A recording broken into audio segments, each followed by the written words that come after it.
ABTA test paper সমাধানে তোমাদেরকে স্বাগত। আজকে আমি তোমাদের বাংলার আরও তিনটা পেজ নম্বর 420, 442 এবং 466, এই তিনটা পেজের এমসিকিউ, এসএকিউ, ব্যাকরণ অংশ, বঙ্গানুবাদ সব তোমাদের জানিয়ে দেব। দেখো, এর আগে তোমাদের জন্য আমি 15টা সেট অলরেডি কমপ্লিট করে দিয়েছি। শুধু বাংলা নয়, এর পাশাপাশি তোমাদের জন্য আমি ইতিহাসের 10টা সেটের মতো, ভূগোলের 20টা সেট অলরেডি কমপ্লিট করে দিয়েছি। যারা এখনও দেখোনি, তোমাদের বলবো ডেসক্রিপশন বক্সে মাধ্যমিক 2026 এবিটিএ সমাধান বলে একটা লিঙ্ক আছে, তোমরা সেখানে দেখলেই সমস্ত ভিডিওগুলো পেয়ে যাবে, কিংবা তোমরা চ্যানেলে গিয়েও দেখে নিতে পারো। চলে আসবো আজকের প্রথম সেট। দেখো, এটি তোমাদের পেজ নম্বর 420 এবং এটি তোমাদের 16 নম্বরের সেট। প্রথমে আসবো এমসিকিউ প্রশ্নতে। প্রথম প্রশ্ন, তখন আহ্লাদে কাঁদো কাঁদো হয়ে যায়, আহ্লাদের কারণটা কি? মেসোর মুখে করুণার ছাপ। প্রথম প্রশ্ন। দ্বিতীয় প্রশ্ন, জগদীশবাবুর সম্পত্তির পরিমাণ ছিল 11 লক্ষ টাকা। 3 নম্বর প্রশ্ন, কে কুস্তি লড়তে ইতস্তত করেছিল? কে? অমৃত। বছরগুলো নেমে এলো তার মাথার ওপর, কিসের মতো? পাথরের মতো, একটার পর একটা। সঠিক উত্তর হবে অপশন ঘ। আমাদের ডান পাশে ধস, অপশন ক ধস। নেক্সট প্রশ্ন, আসন্ন সন্ধ্যার কেমন রশ্মিপাতের কথা এখানে বলা হয়েছে? শেষ। আসন্ন সন্ধ্যার শেষ রশ্মিপাত। ওকে, অপশন গ হচ্ছে সঠিক উত্তর। 7 নম্বর প্রশ্ন, কানে কলম গুঁজে দুনিয়া খোঁজেন কে? দার্শনিকরা। অপশন খ। 8 নম্বর প্রশ্ন, 4 খণ্ড রামায়ণ কপি করে একজন লেখক অষ্টাদশ শতকে কত টাকা পান? 7 টাকা। অপশন ক। 9 নম্বর প্রশ্ন, আলংকারিক গণের মতানুযায়ী কোনটি শব্দের ত্রিবিধ কথা নয়? আচ্ছা, শব্দের ত্রিবিধ কথা কি কি? অভিধা, লক্ষণা আর ব্যঞ্জনা। তাহলে উত্তর হবে আসক্তি। ধাতু বিভক্তির আর একটি নাম কি? ক্রিয়া বিভক্তি। অপশন ঘ। পরের প্রশ্ন, অন্যের পরিচালনায় যে কর্তা কাজ করে তাকে আমরা বলবো প্রযোজ্য কর্তা। ব্যাকরণগতভাবে সমাস শব্দটির অর্থ হচ্ছে সংক্ষেপ। গিন্নিমা, এই পদটাকে আমরা যদি ব্যাসবাক্য করি কি পাবো? গিন্নিমা, যিনি গিন্নি তিনি মা, কর্মধারয় সমাস। পরের প্রশ্ন দেখো কি আছে, আসক্তির আর এক নাম কি? নৈকট্য। অপশন গ এতে আছে নৈকট্য। কাল নাকি স্কুল ছুটি থাকবে? জিজ্ঞাসা চিহ্ন। এটি যে বাক্যের দৃষ্টান্ত। কাল নাকি স্কুল ছুটি থাকবে। দেখো, এটা কিন্তু আমার মনের মধ্যে একটা প্রশ্ন চিহ্ন আছে যে এটা থাকতেও পারে নাও পারে, নাকিটা এখানে যুক্ত আছে, তাই আমি এটাকে প্রশ্নবাচক বাক্য বলবো না, বলবো সন্দেহবাচক বাক্য। পরের প্রশ্ন, বাচ্চান্তর ঘটে না, কি হবে? ভাব বাচ্চে। শেষ প্রশ্ন, বাঁশি বাজে, তোমরা সবাই জানো এই প্রশ্নের উত্তরটা। অপশন খ কর্মকর্তৃ বাচ্চের। এরপর চলে আসবো অতি সংক্ষিপ্ত প্রশ্নতে। তোমাদের গল্প থেকে আছে প্রথম প্রশ্ন, সূচিপত্রে নাম রয়েছে একাধিক সেটে বলেছি। প্রথম দিন গল্প, শ্রী তপন কুমার রায়। দ্বিতীয় প্রশ্ন, চমকে উঠলেন জগদীশবাবু, এই প্রশ্নটাও আমরা অলরেডি ম্যাক্সিমাম সেটে পেয়েছি। কি হবে না, জগদীশবাবুর বাড়িতে আগত এক সন্ন্যাসীকে দেখে তিনি চমকে ওঠেন। 3 নম্বর প্রশ্ন, নিমাই বাবু চুপ করিয়া রহিলেন, এই প্রশ্নের উত্তরটাও আমি তোমাদেরকে একটা সেটে বলেছিলাম, আরো একবার তোমাদের জানিয়ে দিচ্ছি। গিরিশ মহাপাত্র রাজদ্রোহী সব্যসাচী মল্লিক নয়। অপূর্বর এই আশ্বাসে নিমাইবাবু আস্থা রাখলেও সব্যসাচীর প্রখর বুদ্ধি সম্পর্কে তিনি ওয়াকিবহল, তাই তিনি নিশ্চিত না হয়ে চুপ করে রইলেন। পরের প্রশ্ন কি আছে, উনি ঘোষণা করলেন, এই প্রশ্নটাও আমরা একাধিক সেটে পেয়েছি। উনিকে গ্রাম প্রধান ঘোষণা করেছিলেন, আজ থেকে আমরা অমৃতকে অদল আর ইসাবকে বদল বলে ডাকবো। পরের প্রশ্ন কি আছে, নদের চাঁদ সব বোঝে, নদের চাঁদ কি বোঝে? এই প্রশ্নটা আমরা একাধিক সেটে তোমাদের বলেছি। যারা আগের ভিডিওগুলো দেখেছো তোমাদের কিন্তু উত্তর মুখস্থ হয়ে গিয়েছে, তবুও আমি নতুনদের জন্য আরো একবার বলে দিচ্ছি। 30 বছর বয়সী নদের চাঁদ নদীর প্রতি তার অস্বাভাবিক ভালোবাসা যে পাগলামেরই নামান্তর, এ কথা সে বোঝে। এরপর চলে আসবো কবিতার অংশতে। প্রথম প্রশ্ন, তারপর যুদ্ধ এলো কেমন ভাবে, রক্তের এক আগ্নেয় পাহাড়ের মতো। আমরা ভিখারি 12 মাস, একাধিক সেটে বলেছি। 3 নম্বর প্রশ্ন, হাই বিধিবাম মমপতি, বক্তার এমন মন্তব্যের কারণ কি। তোমরা উত্তরে বলবে যে রাক্ষস রাজ রাবণ বলেছেন ভাগ্য তার বিরূপ, না হলে শিলা কখনো জলে ভাসতে পারে। রাঘব রামচন্দ্র মারা গিয়েও কিভাবে আবার বেঁচে উঠতে পারে। ওকে, পরের প্রশ্ন, বধূরা কেন প্রদীপ তুলে ধরবে। এই প্রশ্নের উত্তর তোমাদের আমি ম্যাক্সিমাম সেটা বলেছি, প্রলয় দেবকে বরণ করে নেওয়ার জন্য। নেক্সট, অনুমান করে নিজ চিতে, কি অনুমান করেছিল। পদ্মা পদ্মা অনুমান করেছিল ওই অচৈতন্য কন্যার রূপ দেখে যে এই কন্যা ইন্দ্রসাপে বিদ্যাধরী কিংবা স্বর্গভ্রষ্ট কোনো নারী। এরপর চলে আসবে তোমাদের প্রবন্ধ অংশতে। প্রথম প্রশ্ন দেখো কি আছে, কলম তাদের কাছে আজ অস্পৃশ্য। কাদের কাছে অস্পৃশ্য? না, পকেট মারদের কাছে। পকেট মারদের কাছে কলম আজ অস্পৃশ্য। দ্বিতীয় প্রশ্ন কি আছে, এমন দুজন কবির নাম লেখো যারা টাইপ রাইটারে লিখতেন। কি হবে? অন্নদাশঙ্কর রায় আর সুভাষ মুখোপাধ্যায়। চলে আসবো 3 নম্বর প্রশ্নতে, বলছে এই রকম বর্ণনা বাংলা ভাষায় প্রকৃতি বিরুদ্ধ। কোন বর্ণনা? না, ইংরেজি থেকে বাংলা ভাষায় হুবাহু অনুবাদ। ওকে, এটাই হচ্ছে প্রকৃতি বিরুদ্ধ। শেষ প্রশ্ন কি আছে, বৈজ্ঞানিক সাহিত্যে যত কম থাকে ততই ভালো। কি? অলংকারের প্রয়োগ। অলংকারের প্রয়োগ বৈজ্ঞানিক সাহিত্যে যত কম হবে ততই ভালো। এরপর চলে আসবো তোমাদের ব্যাকরণ অংশতে। প্রথম প্রশ্ন কি আছে, তির্যক বিভক্তি কাকে বলে। এই প্রশ্নের উত্তর তোমাদের সকলের মুখস্থ হয়ে গিয়েছে, যারা আগের ভিডিওগুলো দেখেছো। যারা এখনো দেখুন, তোমাদের বলবো তোমরা অবশ্যই চ্যানেলে গিয়ে দেখে নাও, কিংবা ডেসক্রিপশন বক্সে দেখো একটা লিঙ্ক আছে, মাধ্যমিক 2026 ABTA সমাধান বলে। তোমরা সেখানে ক্লিক করলে সমস্ত ভিডিও তোমরা পেয়ে যাবে। সেখানে বাংলা আছে, ইতিহাস আছে, ভূগোল আছে, সব তোমরা কিন্তু এক এক করে পেয়ে যাবে। ওকে, তবু তোমাদের আমি আরো একবার জানিয়ে দিচ্ছি, আমি আর লিখছি না। যে বিভক্তি সব কারকে ব্যবহৃত হয়। আবারও বলছি, যে বিভক্তি সব কারকে ব্যবহৃত হয় তাকে তির্যক বিভক্তি বলে, যেমন এ বিভক্তি বা শূন্য বিভক্তি। দ্বিতীয় প্রশ্ন কি আছে, পাকা গাছের আম খাবো বাক্য নির্মাণের কোন শর্ত লঙ্ঘিত হয়েছে। এই প্রশ্নটা আমি তোমাদেরকে একটা ভিডিওতে বলেছিলাম কমেন্ট করে বলতে, তোমরা কিন্তু অনেকেই সঠিক উত্তর দিয়েছো। তোমাদের নামগুলো আমি অবশ্যই একটা ভিডিওতে ঘোষণা করব। ওকে, তো এই প্রশ্নের উত্তরটা হবে এটি একটি আসক্তিহীন বাক্য, কারণ এখানে বলেছে পাকা গাছের আম খাবো। গাছ পাকা বা গাছ কাঁটার সাথে ফলের কোনো সম্পর্ক নেই। এমন নয় যে পাকা গাছে আম মিষ্টি হবে আর কাঁচা গাছের আম হচ্ছে টক হবে, এমনটা কিন্তু নয়। বাক্যটা হবে ঠিক এই রকম যে গাছের পাকা আম খাবো। ওকে, তাহলে এটা হবে আসক্তিহীন একটি বাক্য।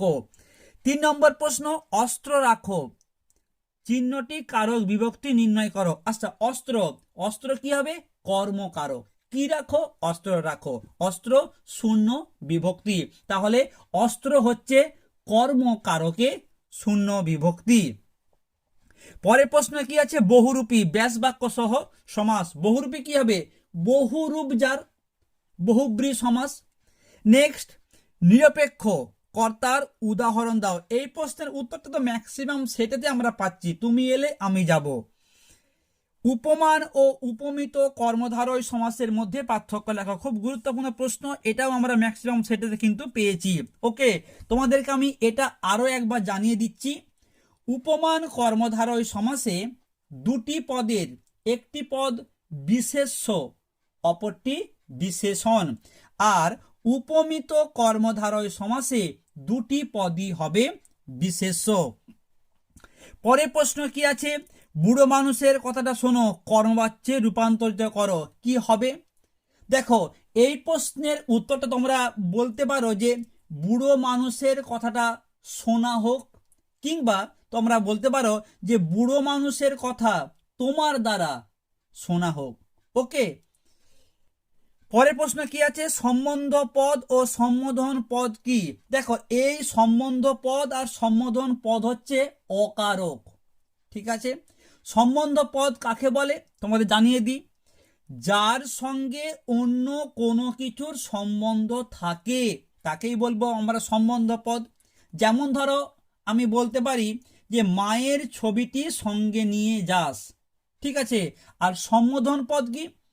বাক্যে যে পদের সাহায্যে কাউকে ডাকা হয়, হ্যাঁ গো, ও গো, ও হে, ওরে, এইগুলো হচ্ছে সম্বোধন পদ। যেমন আমরা বলতে পারি ও গো আজ তোরা যাসনে ঘরের বাইরে। ঠিক আছে, নেক্সট প্রশ্ন কি আছে? কর্তৃবাচ্য থেকে ভাববাচ্যে রূপান্তরের একটি প্রয়োগ দেখাও। তোমরা বলতে পারো যে কর্তৃবাচ্যে, ধরো তোমরা বললে যে দিদি উচিত কাজ করেছে, দিদি উচিত কাজ করেছে, এটা কর্তৃবাচ্যে আছে। তো এটাকে আমরা ভাববাচ্যে নিয়ে যাব কিভাবে? দিদির উচিত কাজ হয়েছে। পরের প্রশ্ন, বৃথা আশা মরিতে মরিতেও মরে না, যৌগিক বাক্য। তোমরা বলবে যে বৃথা আশা মর্মর হয় তবু মরে না। এরপর চলে আসবো আজকের দ্বিতীয় সেট। এটি তোমাদের পেজ নম্বর 442 আর সেট নম্বর তোমাদের 17। প্রথম প্রশ্ন তোমরা দেখো, তপনের মেসমশাই কোন পত্রিকার সম্পাদককে চিনতেন? সন্ধ্যা তারা। অপশন খ। রামদাসের স্ত্রীর সঙ্গে অপূর্ব সম্পর্ক ছিল ভাই বোনের। অপশন ঘ। 3 নম্বর প্রশ্ন, সপ্তাহে হরিদা বহুরূপী সেজে বাইরে যান একদিন। কবি পাবলো নেরুদা সাহিত্যে নোবেল পুরস্কার পান 1971 খ্রিস্টাব্দে। আমাদের মাথায় বোমারু। অপশন খ। 6 নম্বর প্রশ্ন, আফ্রিকা কবিতাটি যে কাব্যগ্রন্থের অন্তর্গত? পত্রপুট। নীল নদের তীর থেকে লেখক কি নিয়ে আসতেন? নল খাগড়া। অপশন ক। শেষ পর্যন্ত নিজের কলমের মান মর্যাদাকে একমাত্র বাঁচিয়ে রেখেছিলেন সত্যজিৎ রায়। সেন্টেরাইজড পেপার এর বাংলা অনুবাদ করলে কি লিখলে ঠিক হবে বলে প্রাবন্ধিক মনে করেছেন? সুগ্রাহী কাগজ। পরের প্রশ্ন, নামী পুত্র পিতার চরণে। নামী পুত্র পিতার চরণে, এখানে পিতার পদটি কি? সম্বন্ধ পদ। অপশন গ। নেক্সট, কর্মবাচ্যের কর্তাকে বলা হয় অনুক্ত কর্তা। বাঘে গরুতে এক ঘাটে জল খায়, এখানে কর্তাটি হলো সহযোগী কর্তা। ছদ্মবেশ পদটির সমাস সাধারণ কর্মধারয়। কোনো একটি বাক্যাংশে সমাসবদ্ধ পদরূপে ব্যবহৃত হয় কোন সমাসে? উত্তর হবে বাক্যাশ্রয়ী সমাস। বসে আঁকা হয় যে প্রতিযোগিতায়, সমান বসে আঁকো প্রতিযোগিতা। নেক্সট, কোন সমাসে উপমান ও উপমেয়ের মধ্যে অভেদ কল্পনা করা হয়? রূপক কর্মধারয় সমাস। মন রূপ মাঝি সমান মন মাঝি। নেক্সট, আপনার কি করা হয় কোন বাচ্যের দৃষ্টান্ত? অবশ্যই ভাববাচ্য।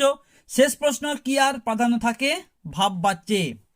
এরপর চলে আসবো অতি সংক্ষিপ্ত প্রশ্নতে। কি খাঁটি কথা, কথাটা কি? একাধিক সেটে আমরা পেয়েছি।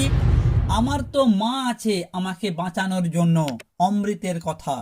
নেক্সট, আমাদের থাকলে আমরাও চেষ্টা করে দেখতাম, জ্ঞানচক্ষু গল্পের প্রশ্ন। বক্তাকে? তপনের মেজ কাকা। আবারও বলছি, তপনের মেজ কাকা। 3 নম্বর প্রশ্ন, নদের চাঁদ স্তম্ভিত হইয়া গেল কেন? উত্তর তোমরা দেখে নাও। 5 দিন ধরে অবিশ্রান্ত বৃষ্টির পর নদীর উন্মত্ত রূপ দেখে নদের চাঁদ স্তম্ভিত হয়ে গিয়েছিল। এই প্রশ্নটাও কিন্তু আমরা আগের ভিডিওতে বলেছি। পরের প্রশ্ন, বড় চমৎকার আজকের এই সন্ধ্যার চেহারা কেমন ছিল? এই প্রশ্নটা কিন্তু প্রথমবার আমরা পাচ্ছি। তোমরা উত্তরটা একটু বলবে এইভাবে যে সেই সন্ধ্যায় চাঁদের আলো একটা স্নিগ্ধ ও শান্ত উজ্জ্বলতা চারিদিকে ফুটে উঠেছে। ফুরফুর বাতাস বইছিল, জগদীশবাবুর বাগানের গাছের পাতাগুলো ঝিরঝির শব্দ করছিল। পরের প্রশ্ন কি আছে, সে যে বর্মায় এসছে এ খবর সত্যি, কার কথা এখানে বলা হয়েছে? উত্তর, পলিটিক্যাল সাসপেক্ট সব্যসাচী মল্লিকের কথা। এরপর চলে আসবো কবিতার অংশতে। প্রথম প্রশ্ন, ডুবেছিল ধ্যানে কারা? শান্ত হলুদ দেবতারা, হাজার হাজার বছর ধরে যারা ধ্যানে ডুবেছিল। তাহলে আমরা উত্তর কি বলবো? শান্ত হলুদ দেবতারা।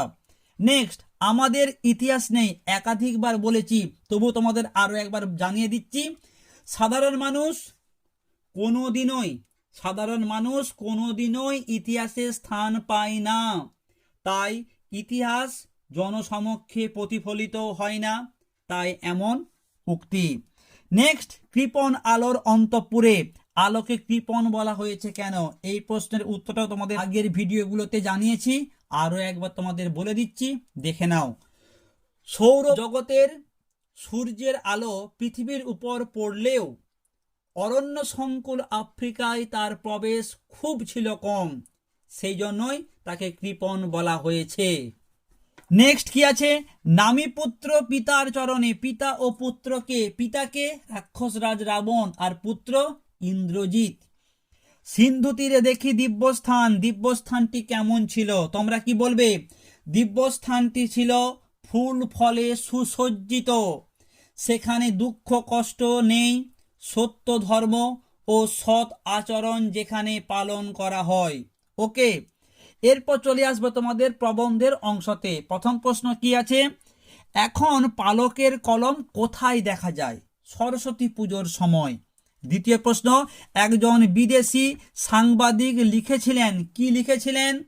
উত্তর হবে, কলকাতার চৌরঙ্গির পথে গিজগিজ করছে ফেরিওয়ালা, যাদের 1/3 পেশা কলম বিক্রি। পরের প্রশ্ন কি আছে, পরিভাষার উদ্দেশ্য কি? খুব গুরুত্বপূর্ণ প্রশ্ন। ভাষাকে সংক্ষিপ্ত ও তার অর্থকে সুনির্দিষ্ট করা। পরের প্রশ্ন, কোথায় পপুলার সায়েন্স লেখা সুসাধ্য? ইউরোপ আমেরিকায়। এরপর চলে আসবো তোমাদের ব্যাকরণ অংশতে।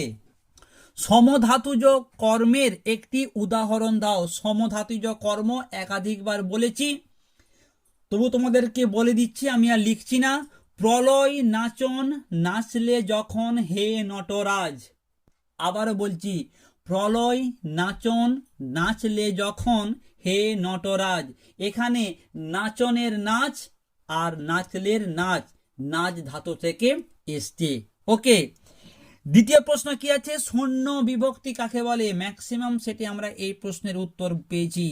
যেসব বিভক্তি শব্দের সঙ্গে যুক্ত থেকে শব্দকে পদে পরিণত করে নিজে অপ্রকাশিত থাকে, তাকেই বলা হয় শূন্য বিভক্তি। নেক্সট, ওরা ভয়ে কাঠ হয়ে গেল, কারক বিভক্তি লেখো। কি হবে? ভয়ে নিমিত্ত কারকে, এ বিভক্তি।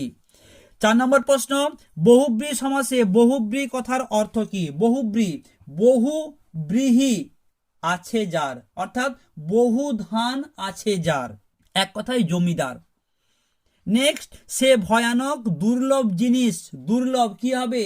সহজলভ্য নয়, দুর্লভ সহজলভ্য নয়, নং তৎপুরুষ সমাস। ওকে, পরের প্রশ্ন, কোন সমাসের পরপদের অর্থ প্রাধান্য পায়? কোন সমাসে? দেখো, তোমাদেরকে আমি সেই সূত্রটা বলি। দ্বিতকে গাই পরপদের গান। দ্বিতক মানে দ্বি মানে দ্বিগু, ত মানে তৎপুরুষ, আর ক মানে কর্মধারয়। তাহলে দ্বিতকে গাই পরপদের গান। বাক্য নির্মাণের শর্তগুলি কি কি? যোগ্যতা, আকাঙ্ক্ষা আর আসক্তি। এ কার লেখা? কর্তৃবাচ্য। কি হবে? এটি কে লিখেছে। তির্যক বিভক্তি কাকে বলে? যে বিভক্তি সব কারকেই ব্যবহৃত হয়, এই বললাম, এ বা শূন্য বিভক্তি। নেক্সট, জটিল বাক্য কাকে বলে? উদাহরণ দাও। যে বাক্যে একটি থাকবে প্রধান খণ্ডবাক্য আর এক বা একাধিক থাকবে অপ্রধান খণ্ডবাক্য, তাকেই বলা হয় জটিল বাক্য। যেমন যে পরিশ্রম করে সেই সফল হয়। এরপর চলে আসবো তোমাদের 9 দাগে আছে বঙ্গানুবাদ। দেখো, man is maker of his future, মানুষ তার ভবিষ্যৎ তৈরি করতে পারে। এটা কিন্তু আমরা এর আগের একটা সেটেতে পেয়েছিলাম। যারা সেই ভিডিওগুলো দেখোনি অবশ্যই চ্যানেলে গিয়ে দেখে নাও। চলে আসবো আজকের শেষ পেজ। এটি তোমাদের 18 নম্বর সেট এবং পেজ নম্বর 466। প্রথমে আছে এমসিকিউ প্রশ্নগুলো, দেখে নাও। কথাটা শুনে তপনের চোখ ড্যাশ হয়ে গেল, মার্বেল হয়ে গেল। 2 নম্বর প্রশ্ন, ড্যাশ দিন হলো এক সন্ন্যাসী এসে জগদীশবাবুর বাড়িতে ছিলেন? 7 দিন হলো, অপশন খ। 3 দাগের প্রশ্ন, গিরিশ মহাপাত্রের বুক পকেটে রুমালে আঁকা ছিল একটা বাঘ। 4 নম্বর প্রশ্ন, অস্ত্রের বিরুদ্ধে গান কবিতায় অস্ত্র রাখতে বলেছেন কোথায়? গানের দুটি পায়ে, অপশন ঘ। 5 দাগের প্রশ্ন, আমাদের কাছে দূরে ছড়ানো রয়েছে কি? শিশুদের সব, অপশন খ। 6 দাগের প্রশ্ন, কবির সঙ্গীতে বেজে উঠেছিল সুন্দরের আরাধনা, অপশন ক। 7 দাগের প্রশ্ন, আদিতে ফাউন্টেন পেনের নাম ছিল রিজার্ভার পেন, অপশন ক। 8 দাগের প্রশ্ন, মনে মনে সেই ড্যাশ কবির মতো বলেছি, ফরাসি কবির মতো। 9 দাগের প্রশ্ন, তলোয়ারের চেয়েও শক্তিধর কলমকে, কলমকে বলা হতো তলোয়ারের থেকেও শক্তিধর, অপশন ঘ। 10 নম্বর প্রশ্ন, অন্যের পরিচালনায় যে কর্তা কাজ করে তাকে বলা হয় প্রযোজ্য কর্তা, আগের সেটেতে বলেছি। আর যে কর্তা অপরকে দিয়ে কাজ করায় তাকে বলা হয় প্রযোজক কর্তা। পরপর দুটো প্রশ্নের উত্তর কিন্তু দেওয়া আছে, ওকে। 12 দাগের প্রশ্ন, উক্ত কর্ম হলো কর্মবাচ্যের কর্ম। নেক্সট, সমাস কি? না সমাস হচ্ছে পদের মিলন, অপশন খ। পরের প্রশ্ন, অনুসর্গ এক প্রকার, আগের ভিডিওতে বলেছি অব্যয়। উপনগরী সমাসটি, উপনগরী আমরা যদি ব্যাসবাক্য করি কি হবে? নগরের সমীপে। উপনগরীর সমাস হবে নগরের সমীপে, এটা হবে সমীপে অর্থে। নেক্সট, কুসুমের মতো কোমল, এখানে কোমলটা হচ্ছে সাধারণ ধর্ম। সে ও তুমি সমান তোমরা একটি কোন দ্বন্দ্ব সমাস? এটি কোন ধরনের দ্বন্দ্ব সমাস? উত্তর হবে অ্যাকসেস দ্বন্দ্ব। ভীষণ গুরুত্বপূর্ণ প্রশ্ন, তোমাদের পরীক্ষায় দেয় একটি অ্যাকসেস দ্বন্দ্বের উদাহরণ দাও, ওকে। এরপর চলে আসবো তোমাদের গল্প থেকে প্রথম প্রশ্ন, বাইজির ছদ্মবেশে হরিদার কত টাকা রোজগার হয়েছিল? তোমাদের সকলের খুব জানার প্রশ্ন, 8 টাকা 10 আনা। নেক্সট, বড় ভয় করিতে লাগিল নদের চাঁদের, উত্তর তোমরা কি বলবে? বর্ষার জলে উন্মত্ত নদীর রোষে ক্ষোভে ফুসে ওঠা রূপ দেখে দিশেহারা নদের চাঁদ ভয় হয়েছিল নদীর আর্তনাদি জলরাশি যেন গোটা ব্রিজটাকে ভাসিয়ে নিয়ে যাবে। 3 নম্বর প্রশ্ন, মেসোর উপযুক্ত কাজ হবে সেটা একাধিকবার বলেছি। তপনের লেখা গল্প সন্ধ্যাতারা পত্রিকায় ছাপিয়ে দেওয়ার ব্যবস্থা যদি মেসোমশাই করে দেন সেটাই হবে তার উপযুক্ত কাজ। পরের প্রশ্ন, অনিয়ম রেলওয়ে কর্মচারীদের জন্য কোন নিয়ম? একাধিকবার বলেছি এই প্রশ্নের উত্তরটা। পরের প্রশ্ন, এসো আমরা কুস্তি লড়ি, কে কার সঙ্গে কুস্তি লড়তে চেয়েছে? উত্তর কি হবে? অমৃতকে কালিয়া বলেছিল এসো আমরা কুস্তি লড়ি। এরপর চলে আসবো কবিতার অংশতে। প্রথম প্রশ্ন কি আছে? সাজিছে রাবণ রাজা, রাবণ রাজা কেন সাজছে? কেন? তার পুত্র বীরবাহুকে হত্যা করেছে রাঘব, তার প্রতিশোধ নেওয়ার জন্য। তোমরা উত্তরে কি বলবে? পুত্র বীরবাহুর মৃত্যুর প্রতিশোধ নেওয়ার জন্য রাক্ষস রাজ রাবণ সাজছেন। দ্বিতীয় প্রশ্ন, অসুখী একজন কবিতাটি তর্জমা কে করেছেন? খুব সহজ প্রশ্ন, আমি তোমাদের বলবো যারা এই মুহূর্তে ভিডিও দেখছো তুমি তোমার নাম লিখে কমেন্ট করো। এই প্রশ্নের উত্তরটা যারা যারা সঠিক উত্তর দিতে পারবে আমি কোনো একটা ভিডিওতে তোমাদের প্রত্যেকের নাম অবশ্যই আমি ঘোষণা করব, ঠিক আছে? তুমি তোমার নাম লিখে কমেন্ট করো। অসুখী একজন কবিতাটি তর্জমা কে করেছেন? খুব সহজ প্রশ্ন। নেক্সট, সেই হোক তোমার সভ্যতার শেষ পুণ্যবাণী। পুণ্যবাণীটা কি? ক্ষমা করো। যেখানে ছিল শহর সেখানকার অবস্থাটা কেমন, এখন কেমন? তোমরা কি বলবে? উত্তরটা দেখে নাও। প্রাণচঞ্চল শহর যুদ্ধের পর যেখানে ছড়িয়েছিল কাঠকয়লা, দোমড়ানো লোহা, মৃত পাথরের মূর্তির বীভৎস মাথা আর পোড়া শুকনো রক্তের একটা কালো দাগ। নেক্সট, তথা কন্যা থাকে সর্বক্ষণ। কন্যা কোথায় থাকে? এটাও কিন্তু আমি একাধিক সেটে বলেছি, তোমাদের বলবো, তোমরা কমেন্ট করে এই প্রশ্নের উত্তরটা বলো। ওকে, এরপর চলে আসবো তোমাদের প্রবন্ধের প্রশ্নতে। প্রথম প্রশ্ন কি আছে? ফাউন্টেন পেনের আবিষ্কার করেছে কে? Luis Edson waterman. দ্বিতীয় প্রশ্ন, কুইল কার ইংরেজি নাম? পালকের কলমের নাম কুইল।